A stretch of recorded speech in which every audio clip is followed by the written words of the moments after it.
Prologue, in the form of a maze of visions for a video artwork. Part 1. A slash of blue, a sweep of grey, some scarlet patches.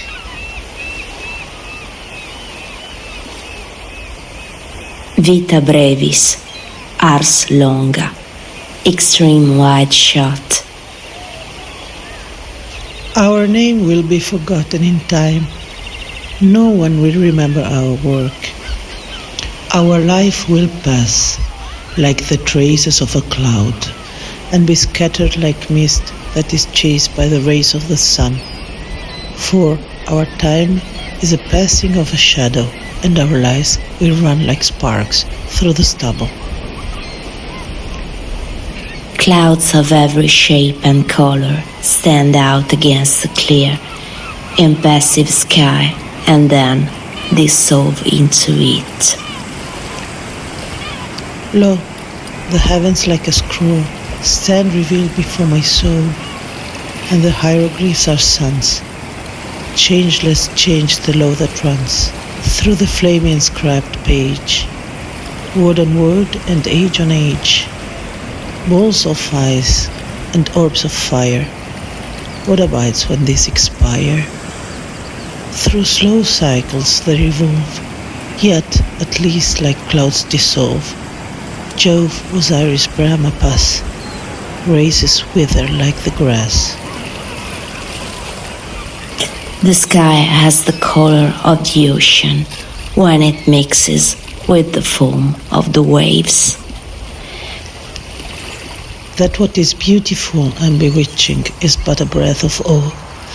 That what is precious, delightful and lovely not last. Soap bubbles and clouds, fireworks and flowers, children's laugh and women's glances in a looking glass. As many other wonderful things that, barely discovered, fade away, only last for a moment, just a scent and gust of wind, alas. We know this with sadness. The sky is blue, but not just any blue. This is an ideal, hyperuranic sky. If his love had need arise, again, impassive would he number his innumerable gods, and the hours, the minutes overflowing. The sky has the color of a very specific ultramarine blue. Fate gave birth at the same moment to the brothers, love and death. The world owns to no one so fine, nor do the stars. The sky is international clan blue, a deep blue hue first mixed by the French artist Yves Klein in collaboration with Edouard Adam, a Parisian art paint supplier. It is the blue in Derek German's 1993 film. It is the blue of the PRALADRIT Art Collective's symbolic gardens, inspired by Duccio Demetrio, especially those by their nature more related to the sky, such as the cloister garden, the hanging garden, the aerial garden, the divine garden, or more related to water, such as the floating garden, the fluvial garden, the marine garden, the underwater garden. Pearl fishers in azure seas, deep waters washing the Isle of the Dead. We lie there, lost boys sleep forever in a dear embrace, soul lips touching. Shell sounds whisper deep love drifting on the tide forever.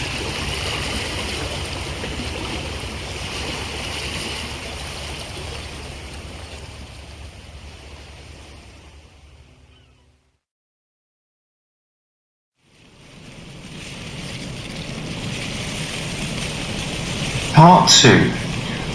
tread softly, because you tread on my dreams.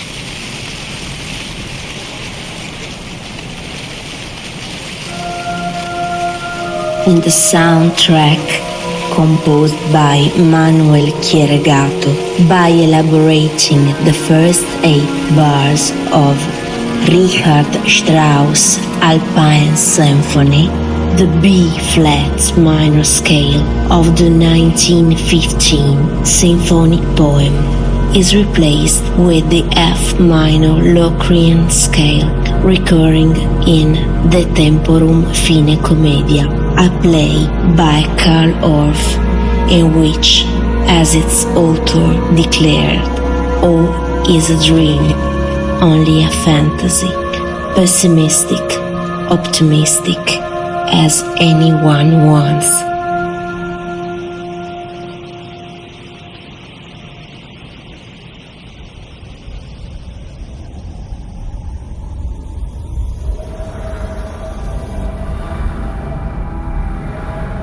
The mandala-like musical form of the short Chieregato's piece means to remind that of the canon for 4 viols which, transfiguring Johann Sebastian Bach's Chorale BWV 668, concludes the Orphean masterpiece, in which the German composer summarized his view of the end of time as an Origen Adamantius idea of apokatastasis, that is, the restoration of creation to a condition of perfection. The same 8 Strauss bars belong both to the first and to the 22nd and last section of a symphonic poem, both titled The Night. Like other symbols that we will see later, they indicate the circularity of time, which, together with other elements, form the basis of the conception and aesthetics of the Gardens project. Specularly, this idle maze of visions developed for the production of a not yet made video artwork begins and ends in broad daylight.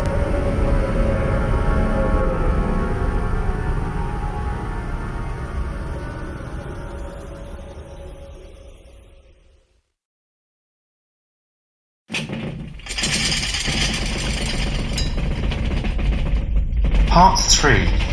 Famine or blight, pestilence, war, and earthquakes.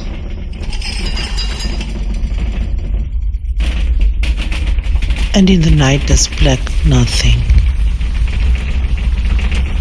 Black soon comes alive in wide horizons, vertical cores, wide curves, dark cavities, endless expanses of tar, sacks, wood, iron, transparent or opaque, burnt plastics. Suddenly, with the roar of a steep, collapsing cliff, the thunder resounded with a crash. The thunderbolt strikes the ground, a desert land which is a white mixture of zinc, various earths, and vinyl acetate. It comes crashing down from the sky, shaking the lens which captures its fall in a POV shot that trembles as if under the pressure of an earthquake, which progressively comes to manifest its power and destructiveness until it completely dissolves the image, which catches fire and melts the film.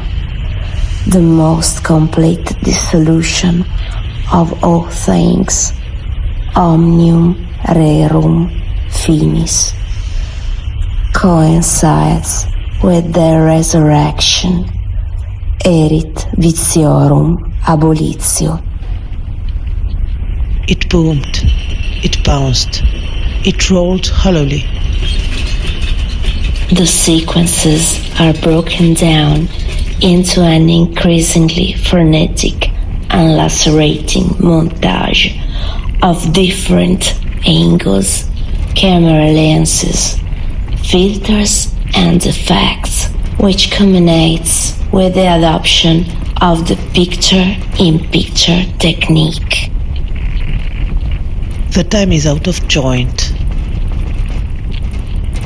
Superimpositions, layers of text and video that flow and chase each other, hurtling numbers set off at full speed like rockets to define impenetrable formulas and to evoke arcane and unprecedented suggestions. The pictures in pictures, which refer to each other endlessly, undermine the concept of shot, the translation of a text into images, and the linear narration in favor of that conception of time so intimately dear to the Gardens project. What is permanent and rigid is not so intimately dear to us. A precious stone with cool fire, a heavy ingot of shining gold. Even the countless stars remain distant and foreign. They are not like us, fleeting creatures. They do not reach the innermost part of the soul.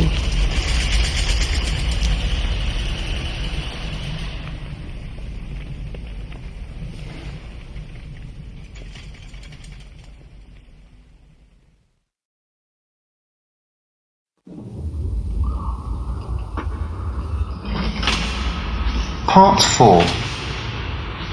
All is black shadow but the lucid line.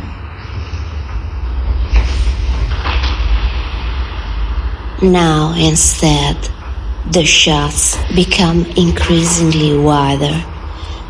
The editing breaks down the sequences progressively less and less. And it was silent. But earth and air are still entirely pervaded by fusions and boiling. And then it floated once again broken. And then it vanished. Black screen. Infinite black space lowered from this balcony to the cemetery. Black clutters the space and waits more and more on it, slowing down time. Voices, sounds and noises come out with ever greater hesitation. Then they give the floor to silence. The expression withdraws in favor of listening. Along the deserted streets, between the silent facades of the houses which, under the livid sky, looked like dirty paper. The epiphany of the Dæmon is foreshadowed in the elusive, ambiguous, evocative images, never directly, objectively, naturalistically descriptive. My Arab companion, who killed himself the other evening, came to visit me. It is thauma, ancient Greek word that means wonder and dismay, inextricably linked to each other. It is Mors stupebit.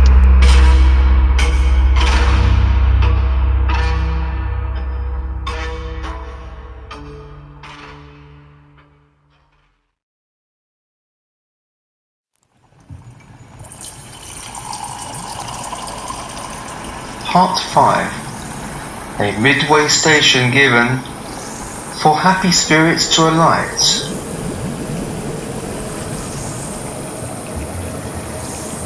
Rainbow-colored liquid gleams, vibrant glows of reflected light, float in a billowing pitch black.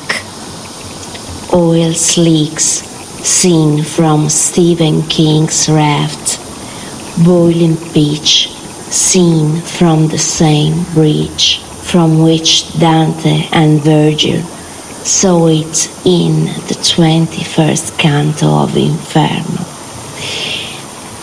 At the Venetian arsenal, torn sails were mended and patched up. Damaged ships, sterns, prows and oars were repaired and hull leaks were plugged with pitch. Broken objects, feelings, and other fiction, a plurality of materials, common daily life marked by trauma, reinvented and sublimated by art. The pitch in Dante's pit is not heated by fire, but by divine art, just as the implacable carnivorous liquid in Stephen King's story is animated by a mysterious force. Nothing is natural, nothing is dead. Art and soul predominate. Nothing is inert, nothing is inanimate. Everyone and everything reveal their own soul, just like the objects in the prepared piano as reconceived and developed by John Cage.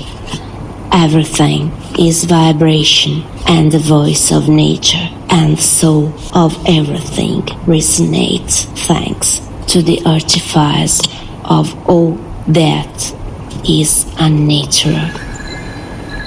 In the pitch of the pit, Dante sees nothing except the bubbles which leaked out of the surface, and the swelling which rises and falls continuously. The assonance that this vision has with the knotty, gnarled branches behind the black canvases, and the metal hammered from behind in Alberto Burri's sculptures, etches in the mind.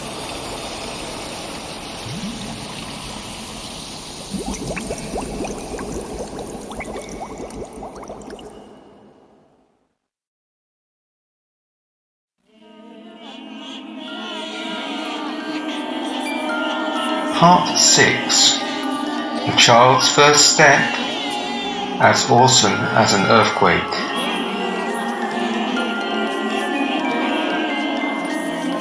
The reminiscence of Franco Zeffirelli's Tea with Mussolini, a movie that ends with a long static shot of a detail of the funeral of Saint Fina, a 1475 fresco by Domenico Ghirlandaio in the Cathedral of San Gimignano, which over the centuries has never needed to undergo any restoration, and which in this cinematographic fiction survives the war events thanks to the intervention of the Scorpioni, a group of English women who wanted to build a cultural bridge between Great Britain and Italy. Here too, it becomes a symbol of intercultural dialogue, which has always been alive and flourishing, at least in the world of arts, and of everything that survives eternally intact and uncorrupted, even after the worst traumas of life. Then a sweet mother's song and the motion of a cradle were heard. Figures that tend towards abstraction, behind which, in the abyss of their beauty, shines the logos, which absorbs them into itself. It's day again. The tombs returned, flattened in the gloomy green of the last darkness, in the murky green of the first light.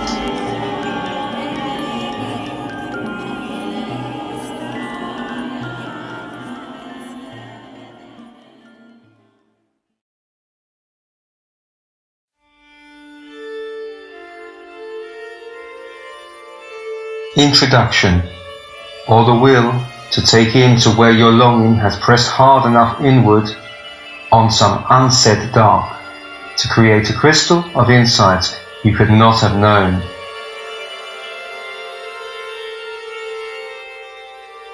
After abandoning the idea of limiting himself to just dubbing the Italian audio of the original interview, Manuel Chieregato has therefore also dedicated himself to providing an adequate commentary, not at all systematic but chock full of decent food for thought, together with relaxing moments dedicated entirely to poetry, which first allows the topics discussed here to be placed on the appropriate background and understood in the right light, and then to be explored in depth independently by our audience, perhaps to the point of allowing everyone to formulate their own personal idea. Structured in dialogues, alternating with commentaries, in turn interspersed with musical or lyrical moments, which are intended to ease tension and allow our audience to reflect and take notes on what they have just heard. The informal conversation between Valter Zanardi and Manuel Chieregato thus gave life to the script of an unusual miniseries, whose form is debtor not only to Platonic dialogues, as to melodrama, closet drama, and Roberto Rossellini's educational TV drama, but also the radio and television talk shows, and those musical scores studied by our author with earth-shattering love in his youth, that is to say, a good 30 years ago. First and foremost, Pièce de Chair 2, Passion selon Sade, and the Rara Requiem by Silvano Bussotti. Alongside these inspirational models, those of the visual part of this play, which will all come from the rich and boundless world of avant-garde video art experiments, will also manifest itself in a future that we hope it's not far away.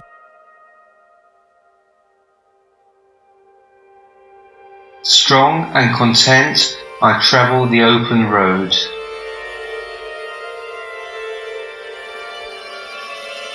As in the second part of Di che giardino sei? Conoscersi attraverso un simbolo, What's Your Garden? Self-Knowledge Through a Symbol, the 2000 book by Duccio Demetrio, which constantly inspires and guides every concept and development of the Gardens project. The descriptions of the 28 symbolic gardens were accompanied by the author with musical, pictorial, and literary references, so the dialogues and commentaries of this didactic play will draw on more or less direct quotations and references to other forms of expression, including philosophy, in order to best reevaluate both the metatextual and hypertextual dimension, already present at least embryonically in many passages of the original interview, and also in order to allow the maximum expression possible here of that vein, so characteristic of the inspiration of every creative production of Manuel Chieregato, profoundly marked by his useful love for certain art cinema, such as that of Stanley Kubrick, Pierpaolo Pasolini, Franco Zeffirelli, and other artists of this caliber. Everything that we will soon have the opportunity to listen to comes from the many experiences gained in these years of feverish work by Manuel Chieregato and his commendable collaborators, and will contribute to the deepening of the conception and development of the musical and then multimedia translation of the 28 symbolic gardens, as well as to the creation of other editions of this type, of other interviews with Manuel Chieregato, currently available only in Italian, and the long-awaited, complete revision and new editions of Gardens, Sound Paths of a Multimedia Project. A cultural column in 23 episodes for the 2020-2021 biennium of Valter TV that has been a great success with audiences, and in which, between anecdotes, mysteries, and musicology, Chieregato has inaugurated a possible, fascinating way to discovering the Guardian Project, a great adventure which here we will now have the opportunity to start listening together, and which will undoubtedly not leave you indifferent.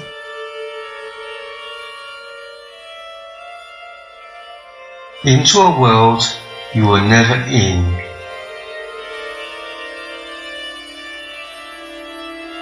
Already starting from the choice of its final form, this didactic play reveals its horizons wide open to all sorts of remakes, arrangements, adaptations, reductions, expansions, etc., and multidisciplinary and multisensory productions that can involve any discipline action, even non-artistic ones, as for instance in John Cage's 0 minutes, 0 seconds, whose musical score first of all prescribes to perform a disciplined action in a situation provided with maximum amplification and no feedback. This didactic play, therefore, wants to constitute the first cornerstone, namely a landing place, which avoids the shipwreck of a project so delicate in its subtlety of its manifold reflection, and a stopover from which to sail again, well-equipped, organized, and refreshed, towards all the new unpredictable adventures, such as, for instance, the writing of the librettos of the song part of the 28 symbolic gardens, translated into music with the Gardens Project, and the realization of a very ambitious dream pursued by Manuel Chieregato since 1996, and which has now become a transversal project in the context of the multimedia translation of the 28 gardens, named Ho Aphrodite's Kaapos, the Garden of Aphrodite. A non-narrative, multilingual script structured into interdependent plots for Dadaistic video artworks, characterized mainly by experimentalism and multiple figurative, literary, and cinematographic references, which intends to embody that erotic dimension common to all 28 gardens, inasmuch as they are places of amorous encounter. Apparently similar to those annotated editions of literary classics, in which almost every verse or sentence is followed by the rest of the page, filled to overflowing of comments in tiny typographical characters. Dαίμων, the man's inner journey, also radically inverts the proportions to which the public is usually accustomed to, by following even the briefest passages of the original interview with a conspicuous quantity of annotations, together with a florid anthology of literary pearls, perhaps alluding in this way to an even deeper meaning of this play, which is revealing itself to the great surprise of its own author, just as it writes these very last lines, which in fact constitute the final act of the pre-production of this play. The form that this script has reached over the course of almost a year of nitpicking, persnickety, writing, revisions, reworkings, redrafts, improvements, amendments, corrections, changes, modifications, which followed one another at a fast and feverish pace, has emerged by itself as during the practice of a dream drawing, or free or automatic writing, in spite of its author himself, who, in the beginning and for a long time, would have highly preferred to produce a much more classic, simultaneous translation, or at most something just a little more creative than what international seminars and live television connections with the correspondent board have since ever accustomed us all to. What we will soon be able to witness is, in fact, an anomalous spectacle, which, within itself, in its magmatic and restless interiority, reveals not only the history of the evolutionary process of the Gardens project, but also that of its author, with his ambitions and the vague future that he has in mind. The form of Dämon and the other three plays will present themselves as a consonance in its own way just perfect, with, on the one hand, the inner voice of an embryo which speaks to us from the deep and fertile bowels of the script, and which perhaps also observes us, orbiting around its author and his audience, and, on the other, with the process, as thorough as it has been largely secret up to now, of the composition and interpretation of the music of the Gardens project, which will never be made explicit in the span of this play, written and produced first, but destined to be the second in a mammoth tetralogy, already roughly sketched out. The form of Dämon aspires to appear as a perfect match between the show and what it hides in itself, that preludes unpredictable developments, if not even beyond the control of their creator himself, which covets to involve every artistic discipline and every branch of science, so that all human knowledge can find its home in its womb, its dwelling in its belly. Already, for example, starting from the audio-visual version of this didactic play in 4 episodes, originally conceived for the radio. In 1974, during an interview, Rainer Werner Fassbinder declared, "In the theater, I am more interested in the work, in the process of creation. The theater has a different audience, smaller, more specialized." One step away from the debut of this play, to which we have so far dedicated so many words in contemplating its process of creation, it comes naturally to us to ask ourselves how small and specialized is the audience for avant-garde experiments like this.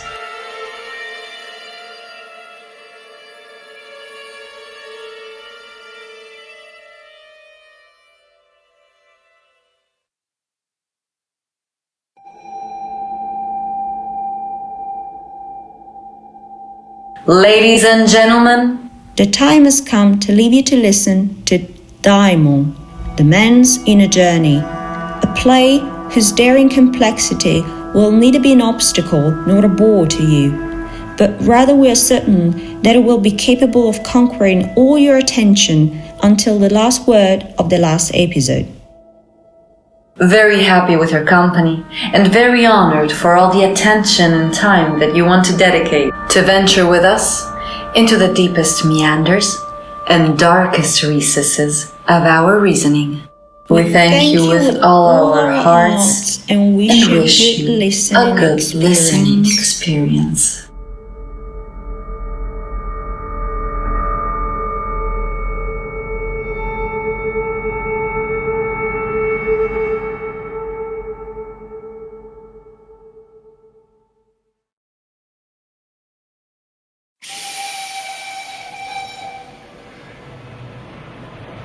Next to each of us, Zeus has placed a daimon to guard us. He is a sleepless guardian who is not so easily ensnared by sophisms. To what other guardian, more steadfast and thoughtful than this one, could he have entrusted our custody? Therefore, When you close the doors, and make it dark inside, remember never to say, that you're alone because you are not. within you. There is your daimon.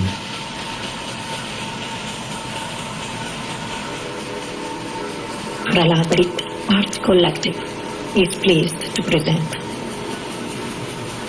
Dämon, The Man's Inner Journey, a didactic play in 4 parts and a prologue with an introduction based on an interview with Manuel Chieregato, author of the music of the international multimedia project Gardens, hosted from Padua by Valter Zanardi in web connection with Paesana on Friday, 6 October 2023. Characters and interpreters: Manuel Chieregato, Mattia Meirone Barbero, Valter Zanardi, Kenobi, Isaac, Dema. Prologue: Erika Achilli and Olimpia Bertoldini. Introduction: Ilaria De Clementi and Sania Maria Viviani. Intermissions: Alessandro Iacovone and Letizia Pasqui. Titles: Elisa Paduan, Asia Salvai and Andrew Stratton. With the extraordinary participation of Federica Santi, voice of the notes, and the friendly contribution of the artist Miko Andreoli, author of the cover images. Music composed by Manuel Chieregato and interpreted by Nadia Prosch, alto recorder, Massimo Restifo Pecorella, clarinet, Agnese Maria Garuffi, Luca Muzzillo, Isabella Stavio, and Angelo Turchi, saxophones. Francesca Chiofalo and Guido Picariello, pianos. Mara Palumbo, organ. Luiz Abdelfetah, viola. Severiano Paoli, double bass. The Frag Duo and the Hot Duo, Elisabetta Tagliati, soprano. The lullabies in Piedmontese dialect and Occitan language were sung in the prologue by Irene Favre and Rosanna Rova. Executive production: PRALADRIT Art Collective. Production coordination and distribution: Coordinamento Arte La Goccia. Written, edited and directed by Manuel Chieregato. In memory of Kenobi, Isaac, Dema.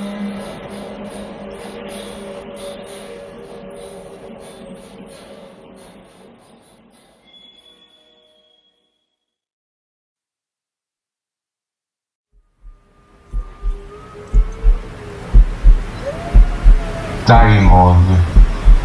A travel that leaves you speechless, then turns you into a storyteller.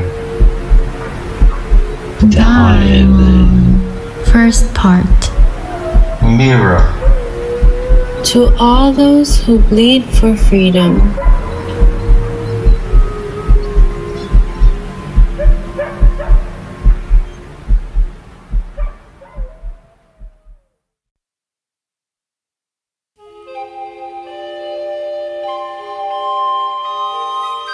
Mirror Prelude, a magical dimension.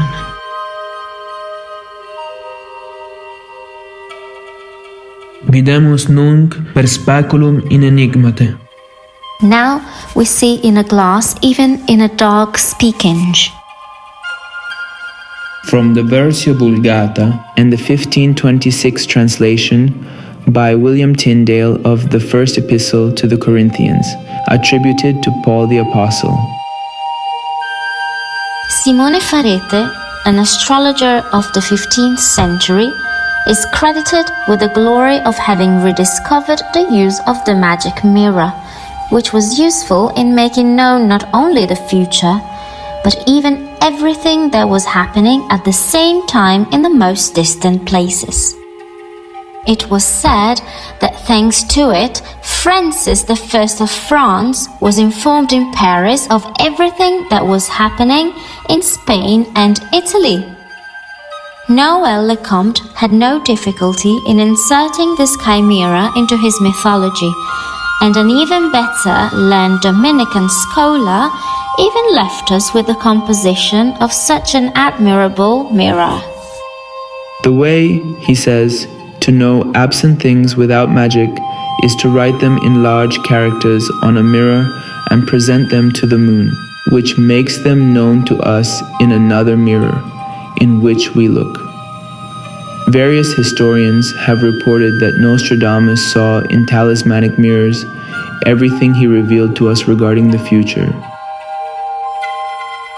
From the 1850 Dictionary of Inventions, Origins and Discoveries by Noël, Carpentier and Poisson. Omnis mundi creatura, quasi libera et pictura, nobis est, et speculum.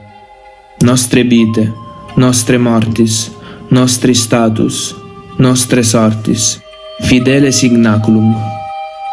All creation, like a book or a picture, is a mirror to us, a true figure of our life, our death, our condition, our fate. From Alanus Sabinsulis, De Incarnatione Christi, circa 1170. Art is the magic mirror you make to reflect your invisible dreams in visible pictures. You use a glass mirror to see your face. You use works of art to see your soul. But we, who are older, use neither glass mirrors nor works of art. We have a direct sense of life. When you gain that, you will put aside your mirrors and statues, your toys and your dolls. From George Bernard Shaw's Back to Methuselah, 1921.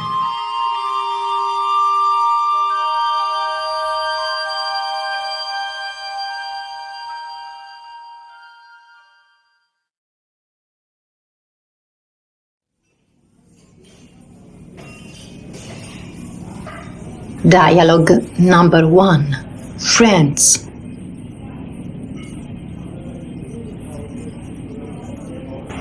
Well, kid, this evening I want to introduce you to a friend of mine. I invited him to discuss with him a bit.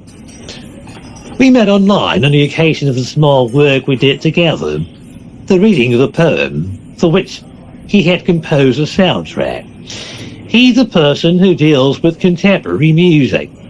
He's a composer, and therefore I thought it would be interesting to try to understand together with him what the life of a composer can be like, how one comes to compose and dedicate oneself to contemporary music, what are the obstacles encountered in this career.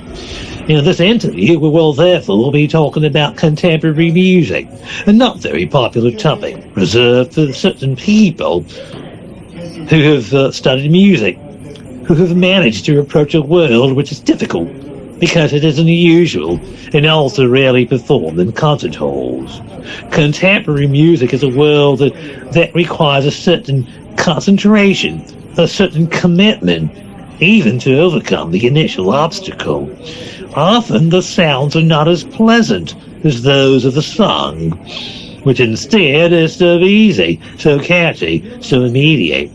There is also a need for mental, cerebral knowledge work to then enter a world and get to enjoy it, so that it can finally give aesthetic satisfaction in addition to the cognitive and irrational ones.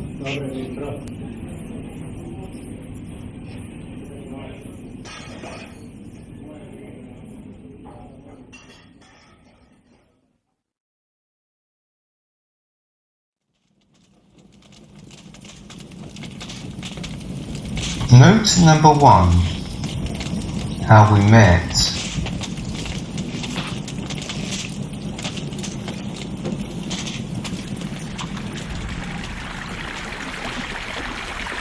The poem which Zanardi mentioned here is La preghiera del cane, the dog's prayer, by Raffaele Sorbo, which you can listen to on Valter Zanardi's YouTube channel.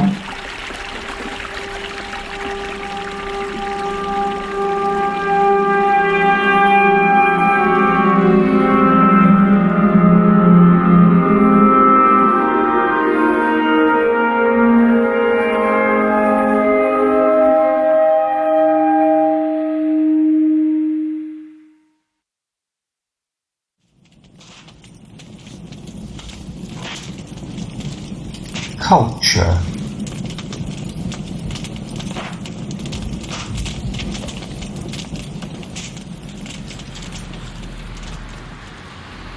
Among the topics of this question, there are musical ignorance and non-popularity of our music, topics that will appear several times in multiple ways among those addressed during this interview. In this regard, we want to ask ourselves a question. Are these really problems that afflict particularly, if not exclusively, the Italian people? To attempt to offer a first answer, perhaps it might be enough to read some statements by two of the greatest contemporary musicians. The first, the conductor Sergio Celibidache, in an interview given to Angelo Foletto for the first 1984 issue of Musica Viva, declared, "The Italian orchestras have become bad. The musical situation generally worsens year after year. The Italians are the most musical people, but even the most ignorant. The conservatories then only make the situation worse. Thus pure Italian qualities are lost." The second, the composer Salvatore Sciarrino, in an interview published on 12th June 2004 in the Corriere della Sera, declared, "Whoever believed that opera was dead will have to think again. The public today is European, except in Italy, a purely television country, and this atmosphere can be felt abroad." Also considering that one of these interviews is from 40 years ago, while the other is 20 years old and therefore perhaps no longer reflects the exact current situation. Here we feel we can say that genres of our music, such as Baroque music and avant-garde music, today, and also in Italy, are less and less of elitist interest. Although, in our humble opinion, we really seem to see that abroad it is already not uncommon for them to even get sold-out theaters, or at least a high level of approval from the public.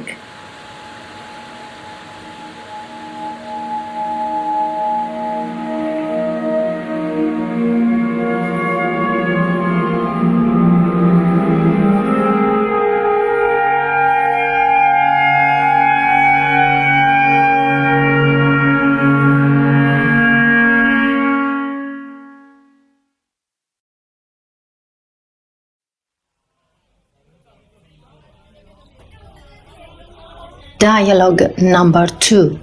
Willpower.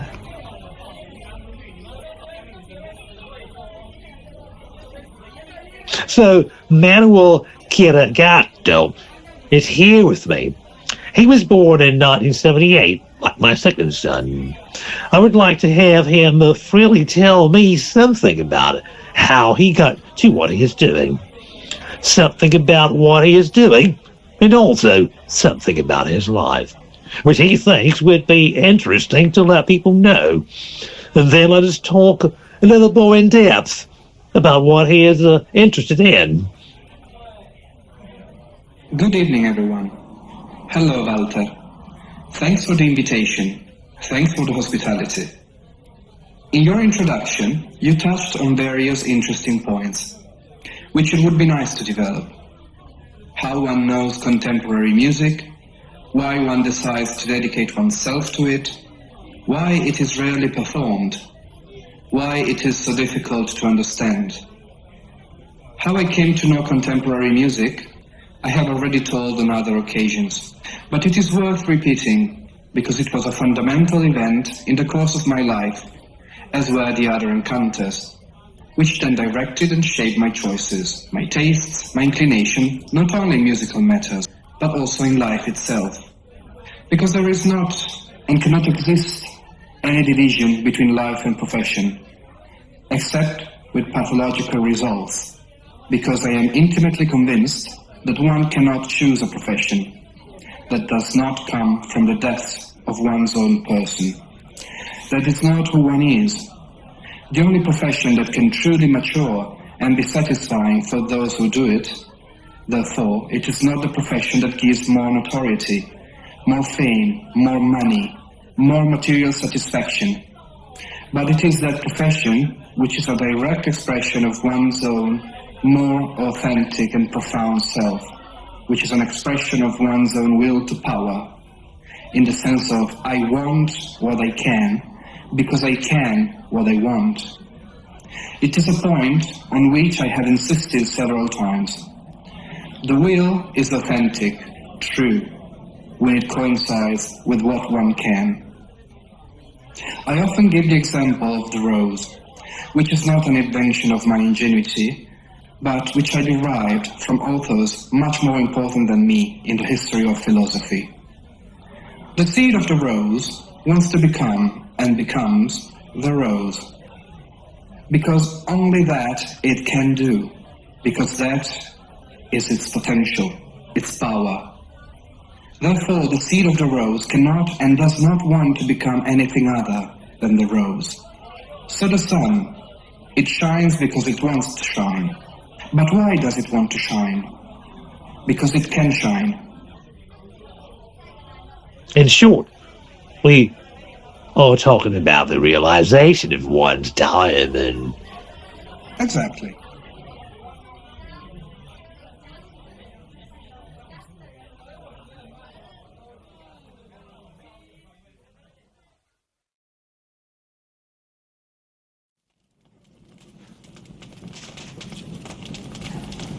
Note number 2. Why on earth?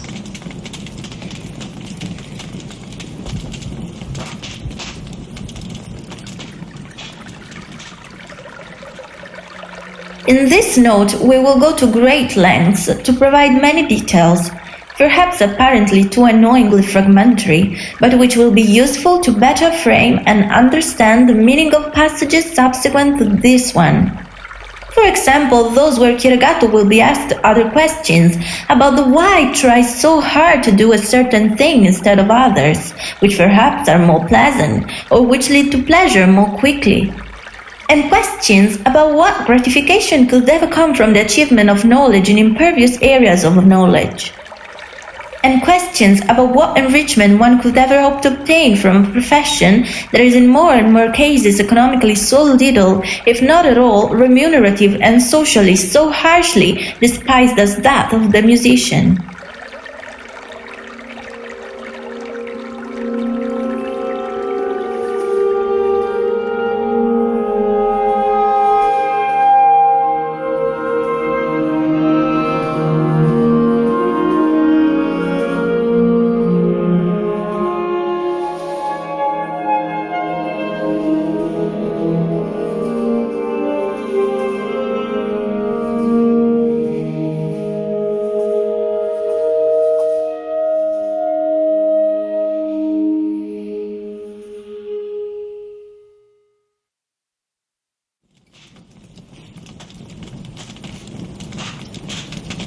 The Daimon.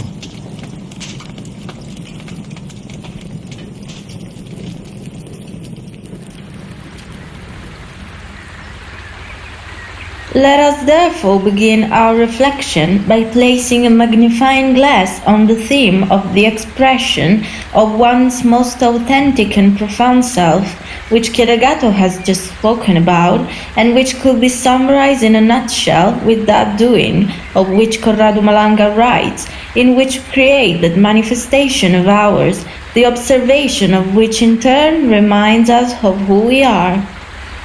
For Chieregato, in his own way here to a vision still linked to the world of ancient Greece, the authentic profession of a person is the expression of a perfect communion with that Dαίμων, who, according to the well-known Greek-English dictionary by Henry George Liddell and Robert Scott, was probably seen as the soul of a man of the Golden Age, who acted as a tutelary deity, and of which Plato claims that he is the key to achieving self-knowledge, that is, a sort of bridge between the divine world and the earthly one, between transcendent and immanent reality, a voice that speaks to the soul, pushing it to seek truth and wisdom, and therefore guide, which leads us to personal fulfillment and happiness.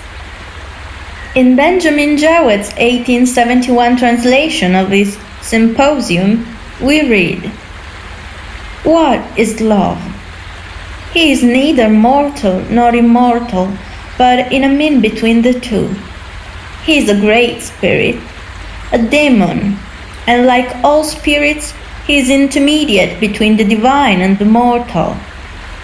He interprets between gods and men, conveying and taking across to the gods the prayers and sacrifices of men, and to men the commands and replies of the gods. He is the mediator who spans the chasm which divides them, and therefore in him all is bound together, and through him the arts of prophet and the priest, their sacrifices and mysteries and charms, and all prophecy and incantation find their way. For God mingles not with men, but through love all the intercourse and converse of God with man, whether awake or asleep, is carried on."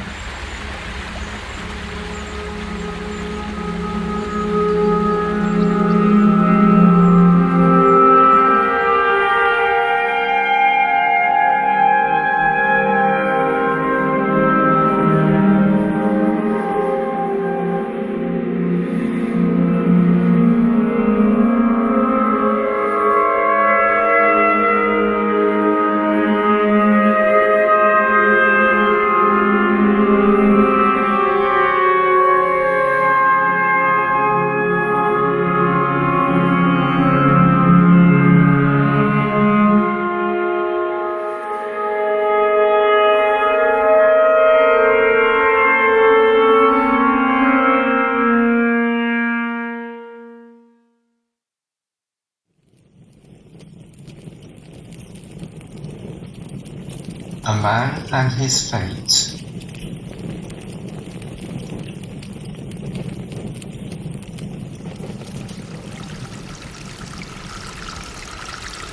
We would like to follow this reading with this short extract from the Jeremy Collier's translation from 1887 of Third Book of Meditations by Marcus Aurelius. Now, let us find out the mark of a man of probity. His distinction, then, lies in letting reason guide his practice, in contentment with all that is allotted him, keeping pure the divinity within him, untroubled by a crowd of appearances, preserving it tranquil and obeying it as a god. It is all truth in his words and justice in his actions, and if the whole world should disbelieve his integrity, dispute his character, and question his happiness, he would neither take it ill in the least, nor turn aside from that path that leads to the aim of life, towards which he must move pure, calm, well prepared, and with that perfect resignation in his fate.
Parmenides.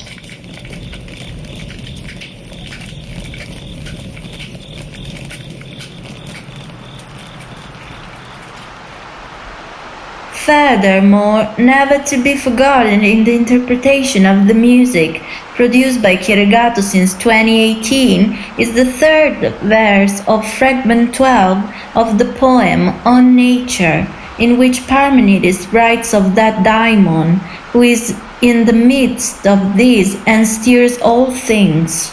And the mesoi touton Daimon e pantachybernai.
Ananke and adrasteia.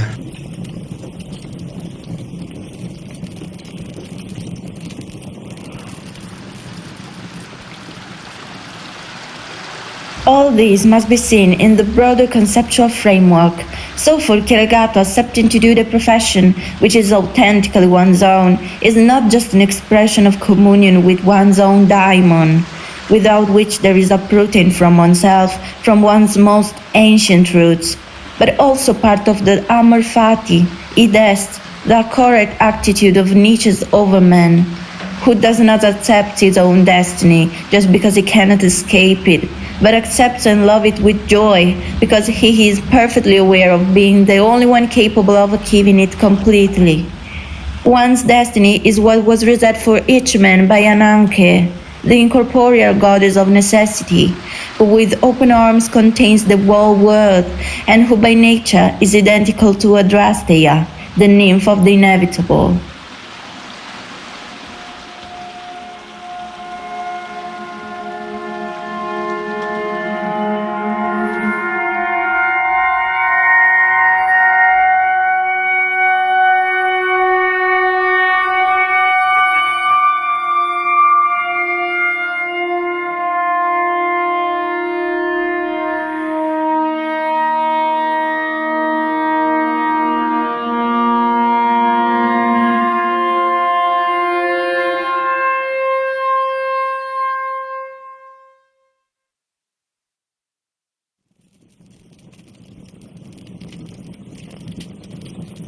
Amor fati.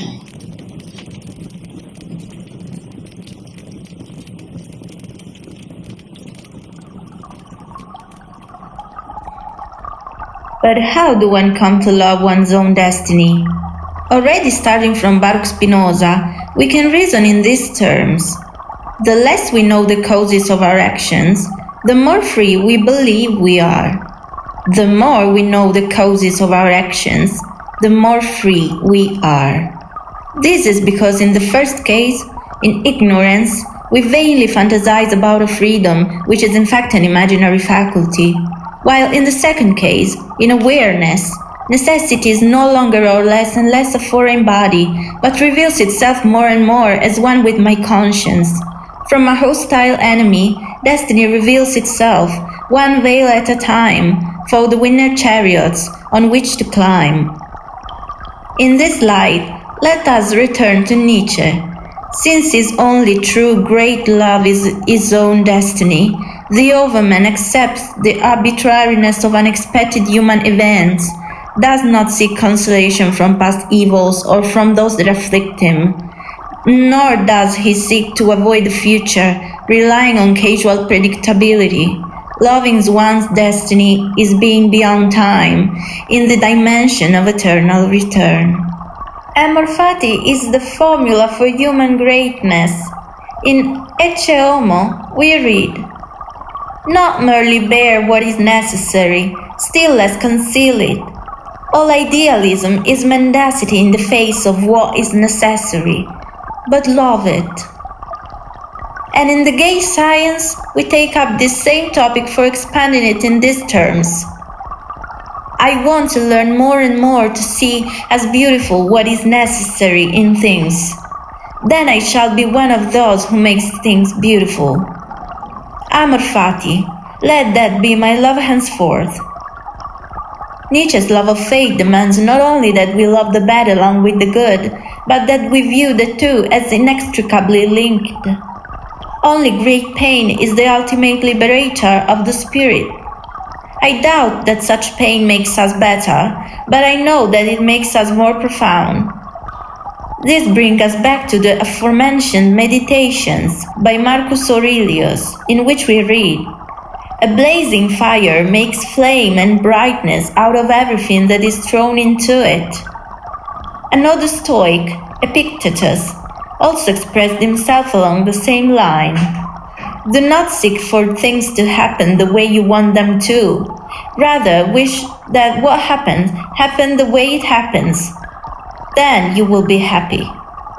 As Robert Greene has also put it, we need to accept the fact that all events occur for a reason, and that it is within your capacity to see this reason as positive.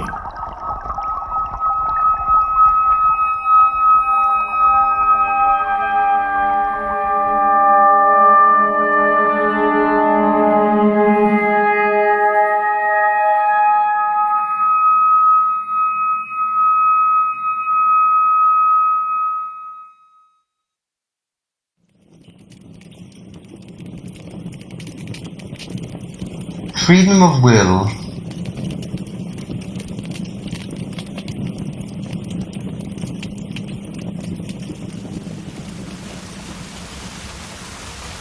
Already starting from this first response, Chieregato grasps the ideas offered by Zanardi's question, in turn offering further ideas to the listener and outlining possible developments, the conclusion of which remains open to more solutions and philosophical speculations, and which has a strong political significance underlying it, since between the lines the possibility of a discussion on that freedom of will insistently insinuates itself, which for Nietzsche is an invention of the masters as well as their instrument of domination, and which pompously disguises itself as a hypocritical virtue of renunciation among the slaves, whose passion of hatred and revenge continue, however, to burn slowly like a pit fire.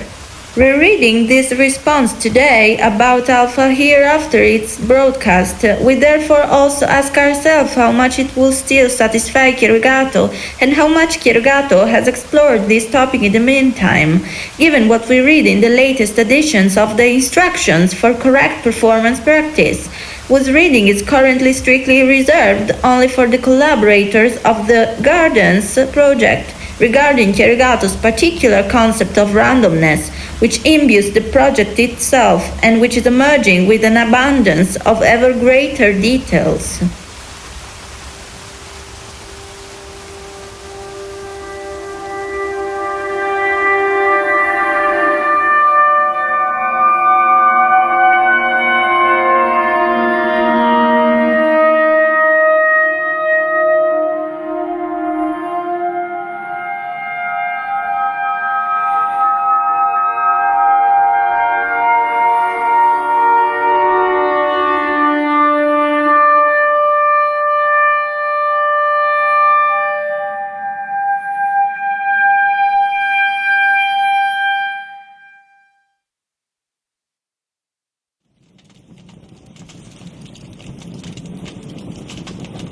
The Holy Year.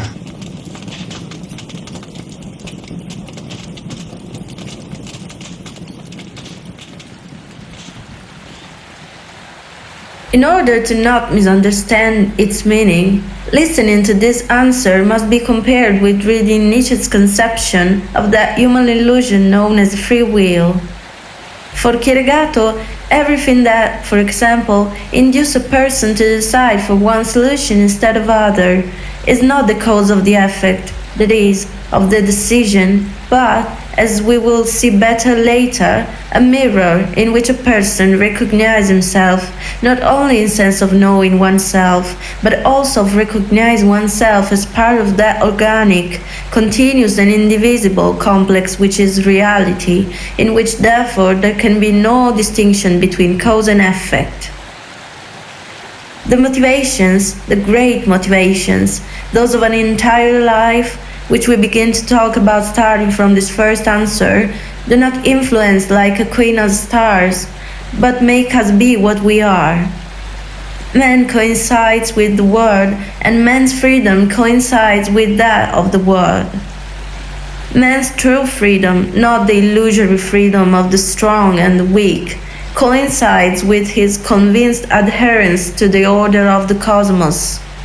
As we read in Thomas' Common Translation from 1917 of Nietzsche's Thus Spoke Zarathustra, I, for the game of creating, my brethren, there is needed a holy yea unto life. Its own will willeth now the spirit. Own word winneth the word's outcast.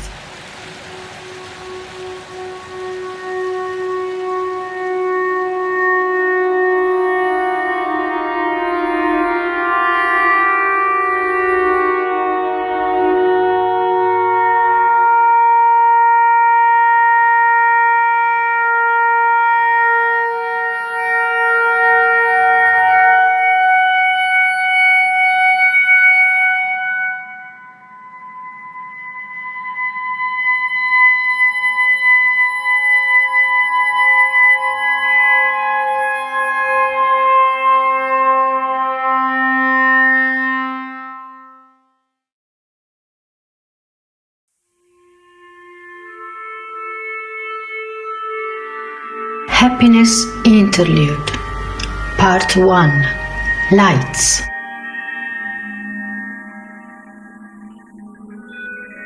If a man lives under the delusion that he can do anything that he likes, and that the effect of his actions will never recoil upon himself, he will most certainly find that some of these actions eventually involve him in unhappiness and suffering. If, again, he does not understand that the object of his life is progress, that God's will for him is that he shall grow to be something better and nobler than he is now, then also he will bring unhappiness and suffering upon himself, because he will be likely to live for the lower side of life only, and that lower side of life never finally satisfies the inner man.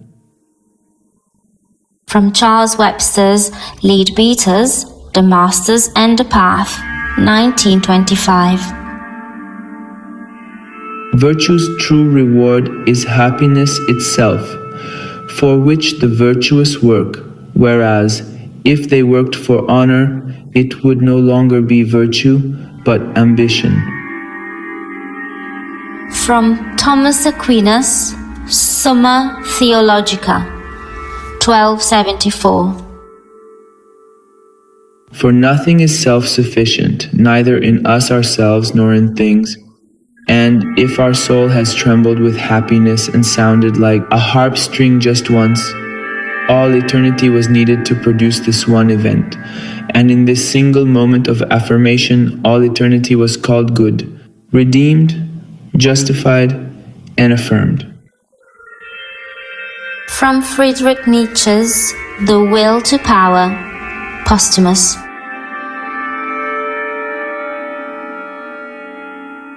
Part 2 Camera.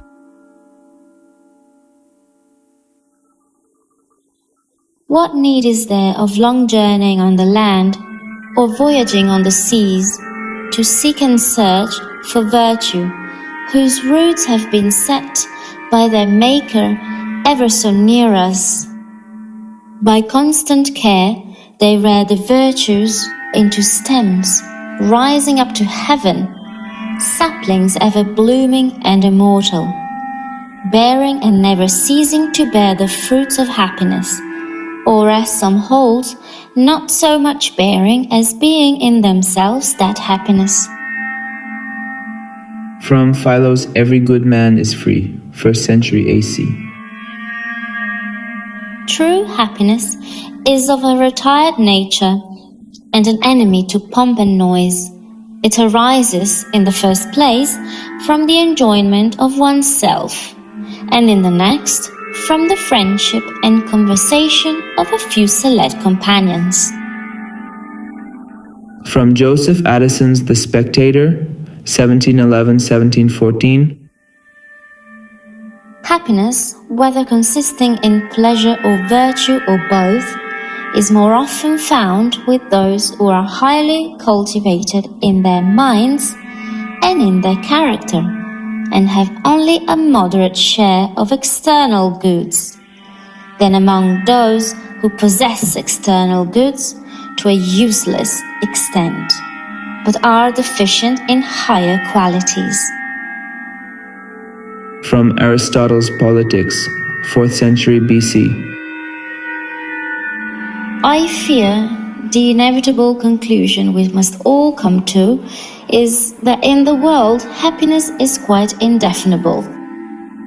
We can no more grasp it than we can grasp the sun in the sky or the moon in the water. We can feel it interpenetrating our whole being with warmth and strength. We can see it in a pale reflection shining elsewhere, or in its total absence, we, walking in darkness, learn to appreciate what it is by what it is not. From Dinah Craik's A Woman's Thoughts About Women, 1858.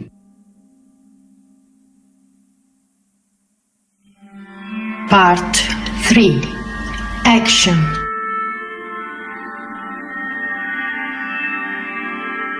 I have now reigned above 50 years in victory or peace, beloved by my subjects, dreaded by my enemies, and respected by my allies. Riches and honors, power and pleasure have waited on my call, nor does any earthly blessing appear to have been wanting to my felicity.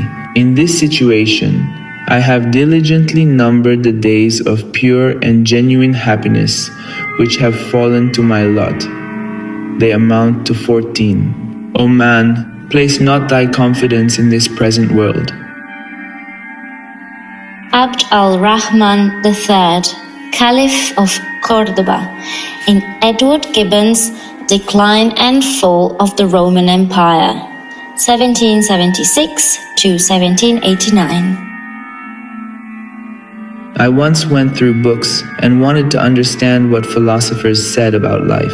Some of them saw everything as dark. Since we are nothing and we will reach zero, there is no room for joy and happiness during our temporary life on earth, they said. I read other books written by wiser men. They were saying, since the end is zero anyway, let us at least be joyful and cheerful as long as we live.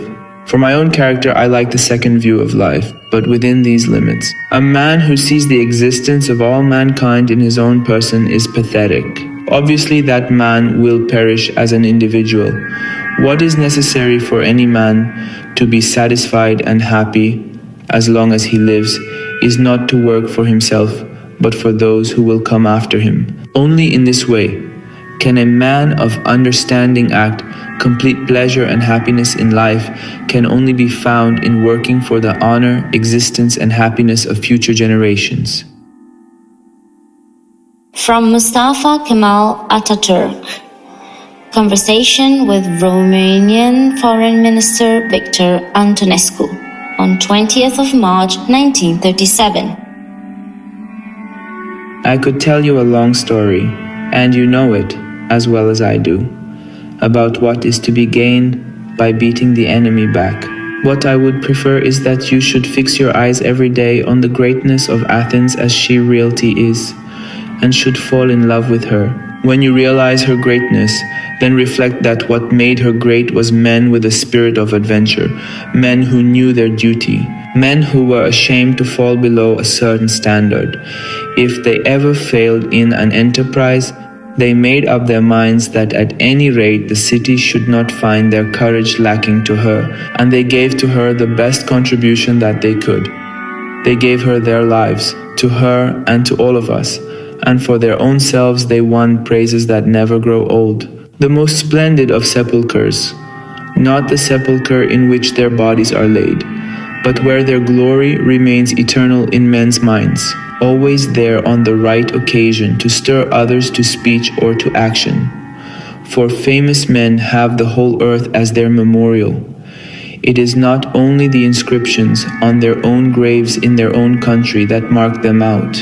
No, in foreign lands also, not in any visible form, but in people's hearts, their memory abides and grows. It is for you to try to be like them. Make up your minds that happiness depends on being free, and freedom depends on being courageous. The secret to happiness is freedom, and the secret to freedom is courage. From Pericles' funeral oration in Thucydides' History of the Peloponnesian War, 5th century BC.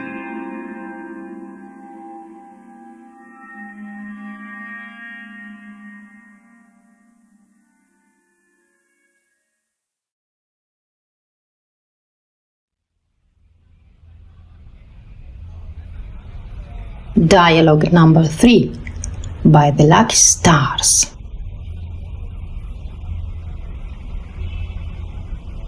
Why does it happen that some people end up dedicating themselves, body and soul, to a certain profession, no matter what the cost, whatever the consequences may be, which could even be terrible or tragic? Because they are born for it. I do not think I have approached contemporary music because I studied it. I recognize it as part of me. I saw myself in it as if in a mirror. I attended the conservatory for a few years, but before that I had attended the compulsory primary school. And right in the elementary school, I was lucky enough, let it be said in passing, luck is a word which I use with reluctance and great fear of being misunderstood, because it is a word by which everyone means something different. I myself must admit that I have never dedicated myself sufficiently to clarifying myself what I first mean by luck. However, we will use this word anyway, just because it is in common use, although almost no one, not even I, use it with full awareness of what we mean to say, of what we imagine in our minds to be the luck.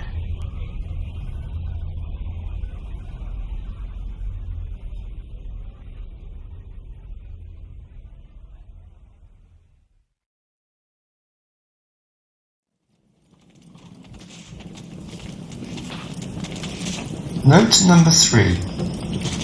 No matter what.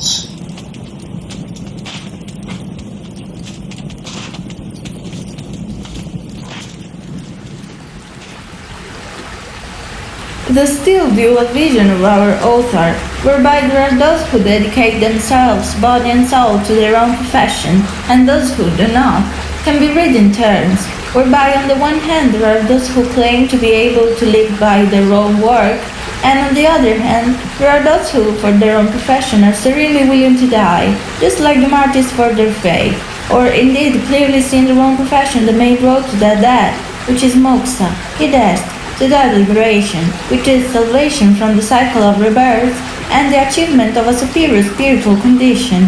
In this regard, let's read just 2 short passages of what Abhinavagupta, Indian philosopher, theologian and poet, who lived between the first 2 millennia after Christ, wrote, because it seems to us that they can offer the right keys, so that our listeners can independently recompose that puzzle, of which we are disseminating the many pieces.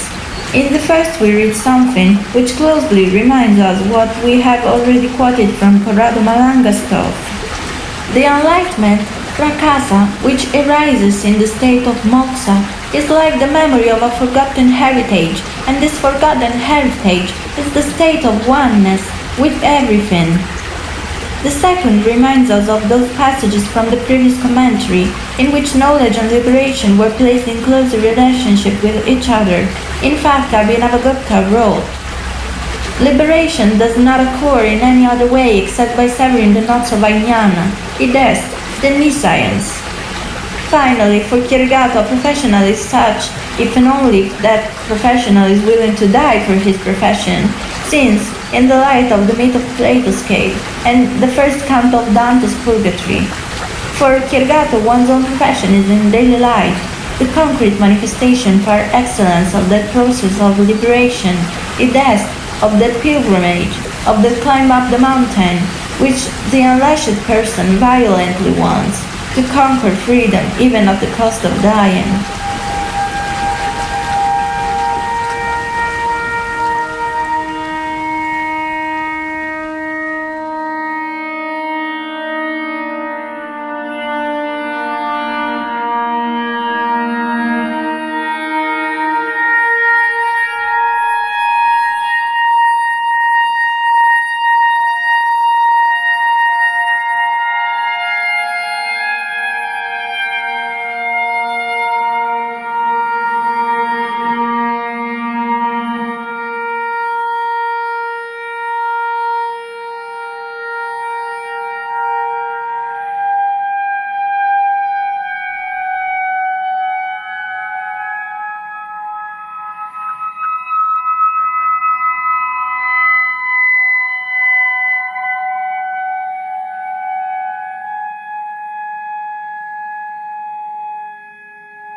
All you need is love.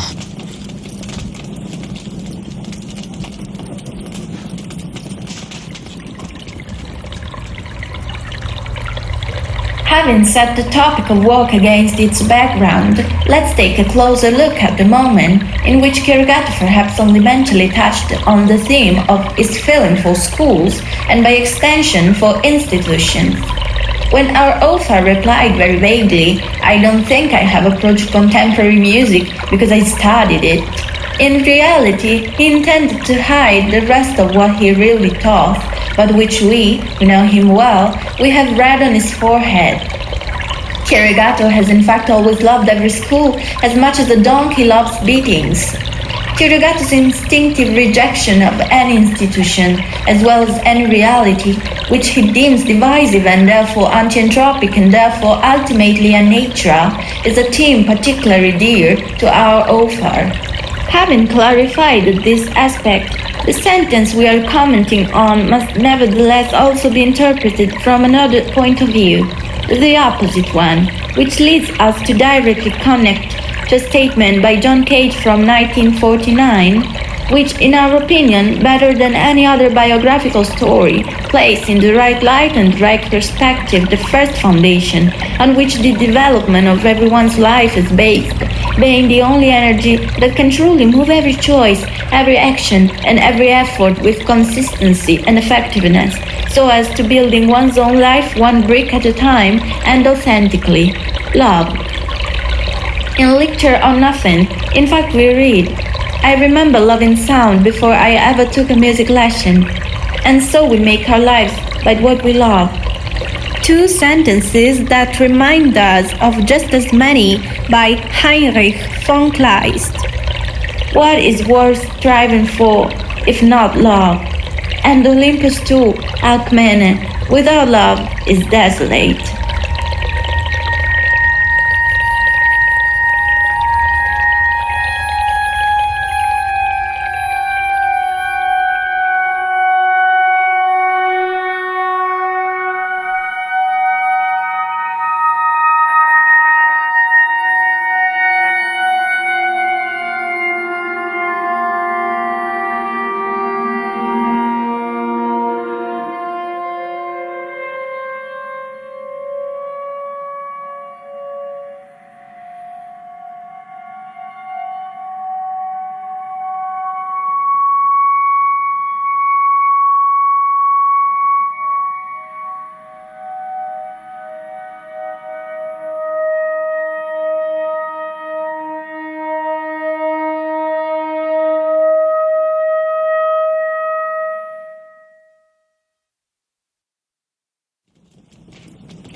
The mirror.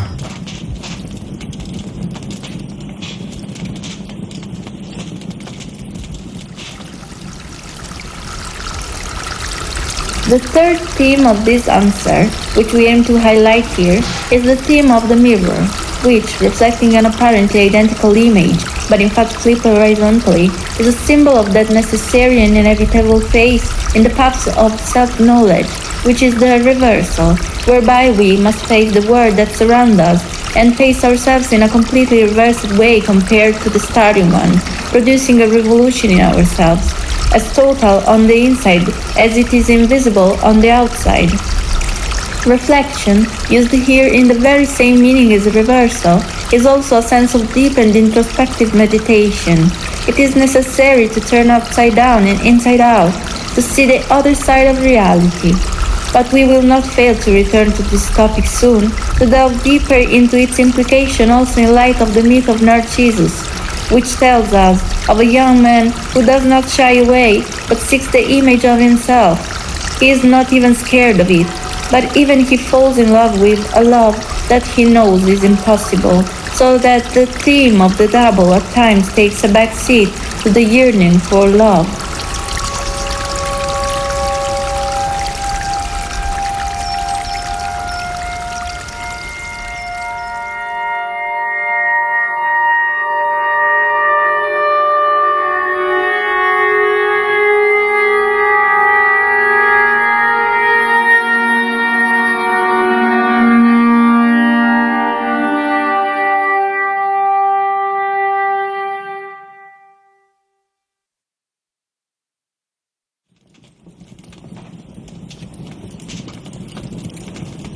The luck.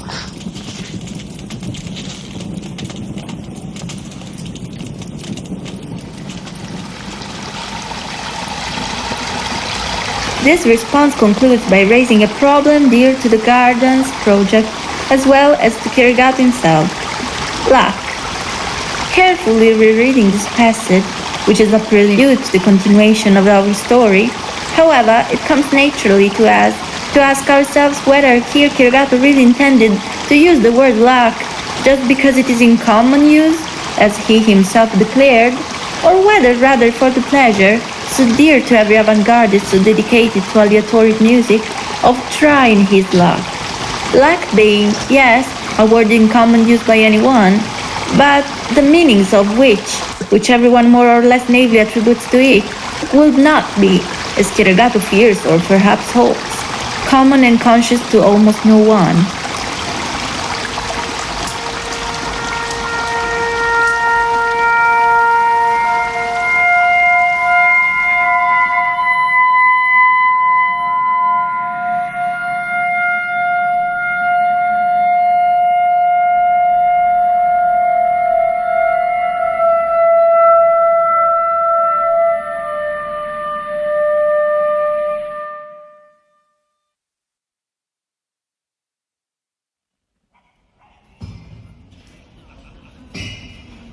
Dialogue number 4.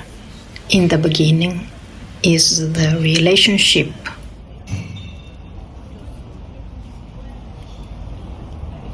I was saying I was lucky enough to have a teacher who in elementary school periodically took us to attend the general rehearsals of the Haydn Orchestra of Trento and Bolzano. I was born in Bolzano. I had lived almost all my life in Bolzano.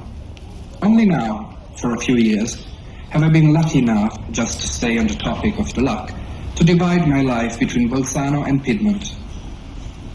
What happens in 4th grade? At one of the usual events with these dress rehearsals of strictly traditional classical music, a piece by Niccolò Castiglioni was also on the bill, the title of which, unfortunately, I have no longer been able to remember. It was a shock, at least for me. A healthy shock, an awakening. For several months, neither day nor night, I no longer thought about anything else. So here is what pushes one to dedicate oneself to one thing, one person, one activity, rather than another. It is having recognized, reflected oneself in it. When I heard that musical piece, I saw myself perhaps for the first time. I saw for the first time a part of myself that I did not know, that I recognized as the most important part of me.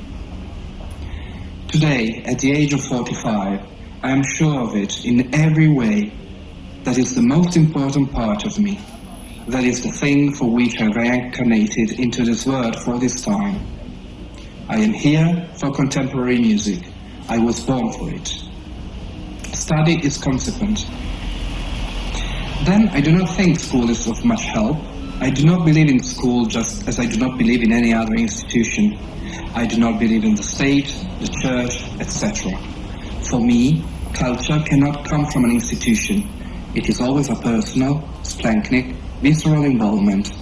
It is a matter of the belly. It is the belly of Ganesha, which contains universes. This is, if anything, assimilating culture.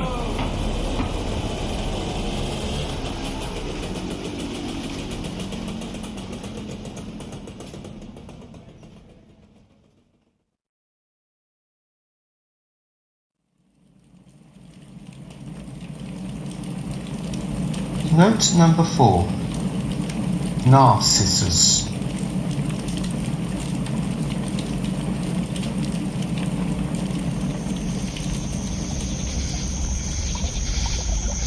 In this response, Chieregato returned to touch first of all on the themes of the mirror and self-knowledge, therefore feeling obliged to lay the foundations here for future in-depth analysis, of which we will now limit ourselves to sharing with our kind audience only some exciting previews.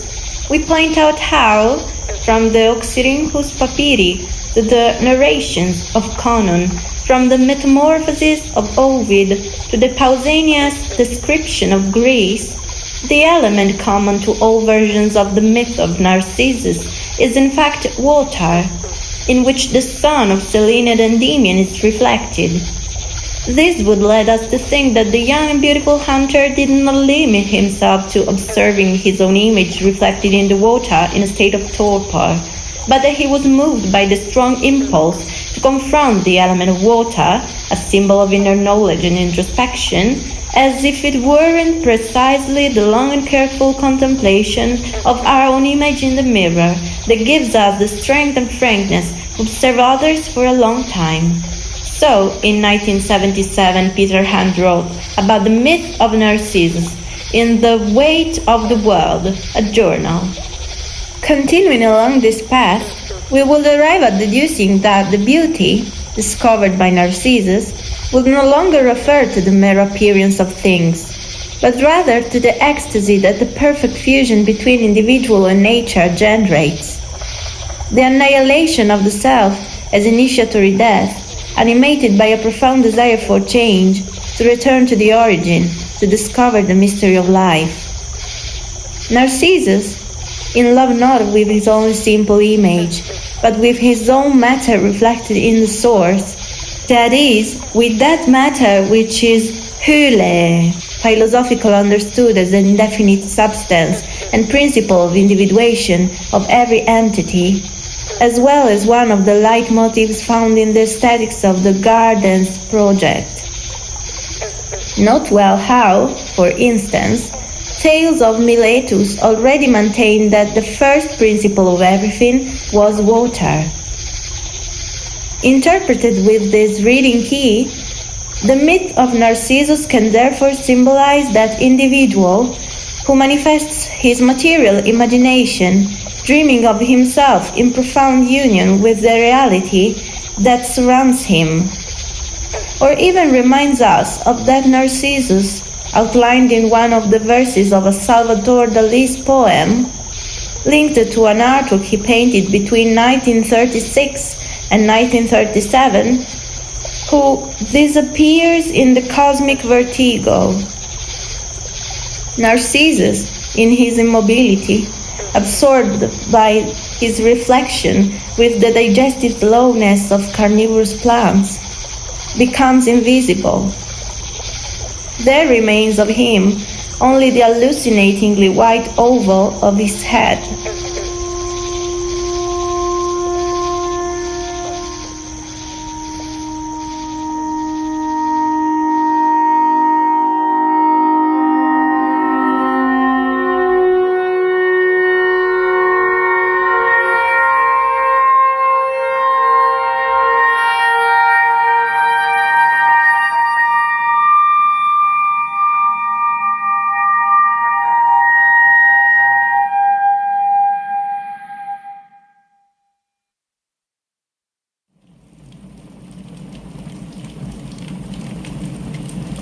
Ganesha.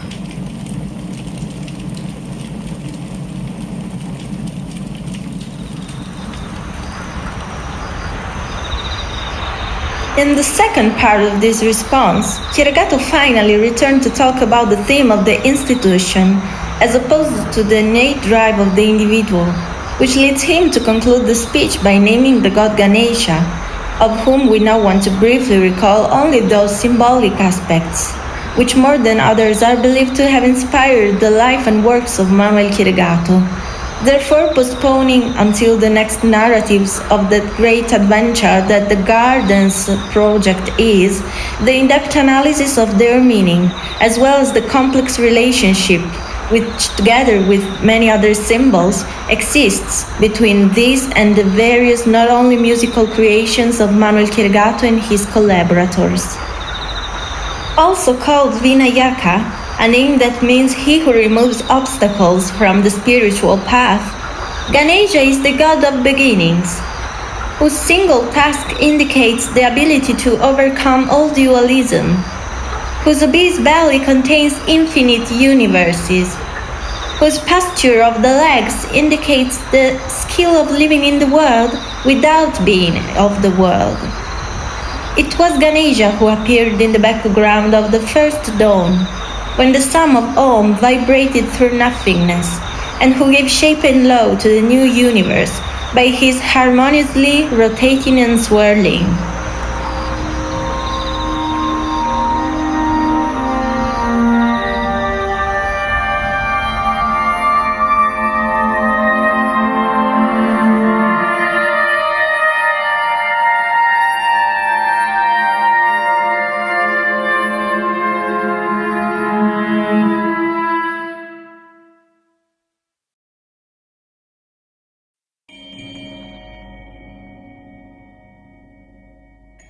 Hammer postlude.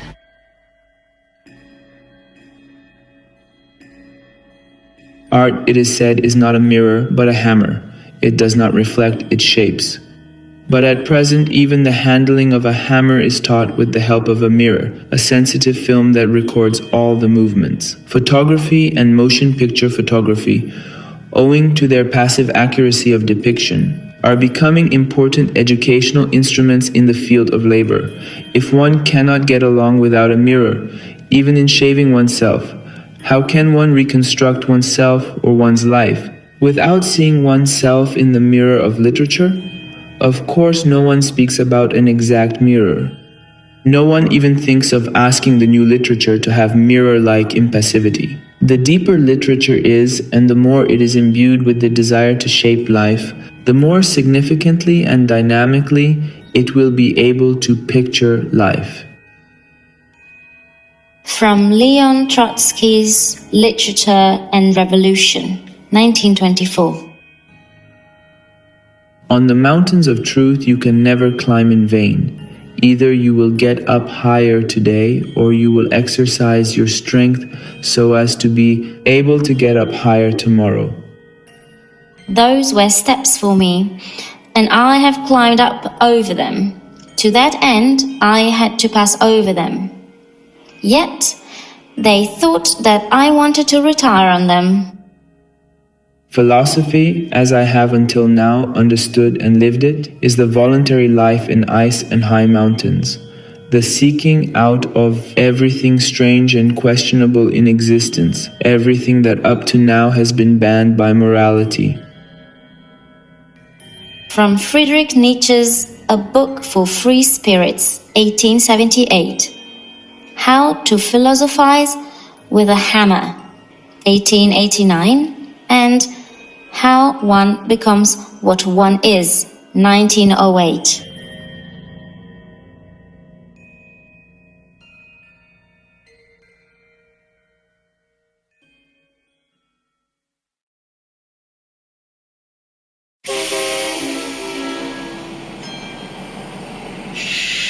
You have listened to Mirror, the first part of Dαίμων, the main sinner journey, a didactic play in 4 parts, and a prologue with an introduction, written and directed by Manuel Chieregato.